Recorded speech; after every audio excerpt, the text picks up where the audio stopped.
Meanwhile, we are following a developing story overseas where a gunman shot and killed 9 people at a high school in southeast Austria. It happened in the country's second largest city, where police say the suspect is currently dead. Austria's chancellor held a news conference earlier today and called the shooting a national tragedy that has deeply shaken the country. He also said a 3-day national mourning period will begin tomorrow. NBC News reporter Matt Bodner joins me now. Matt, police said that the scene was secured within minutes of that first emergency call. Walk us through what we know happened at this point, but also what do we know about the suspect? Thank you, Morgan. Well, we've been hearing a lot from the Austrian authorities today, and in particular, a lot about that police response. As far as we understand, police received reports at around 10 a.m. local time of screaming and shooting at a local high school. Police were on site within minutes, and that included units from the Cobra Special Police Forces, as well as medical personnel. This kicked off a large-scale operation that involved more than 300 police personnel by the time it was all done.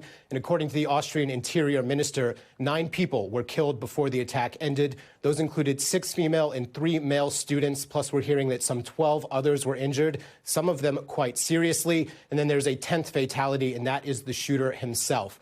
We're still learning more about the shooter at this time. Authorities are treating him as a lone gunman, and he was a 21-year-old Austrian national local to Graz who once attended this particular high school, but did not finish his studies there.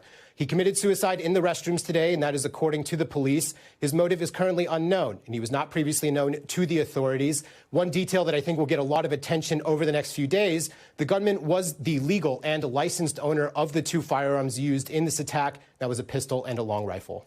You know, I think it's important to point out that school shootings, Matt, they're not common in Austria. I mean, do schools there have safety protocols or drills in place to prepare for situations like this? Well, I think you won't be surprised to hear that the situation is very different in European schools and really schools all around the world. America is unique in the level of access and just the social-wide presence of firearms, and school shootings, as we all know, have become essentially a fact of American life. In other countries, there's just not a cottage industry of security firms selling things like whiteboards that can convert into safe rooms. They don't do active shooter drills. It's just not something that people are thinking about all that often in Europe and the rest of the world.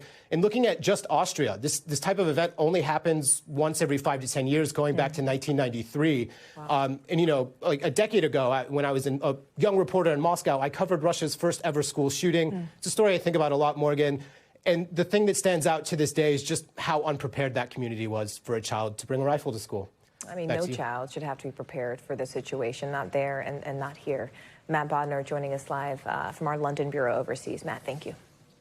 We thank you for watching. And remember, stay updated on breaking news and top stories on the NBC News app or watch live on our YouTube channel.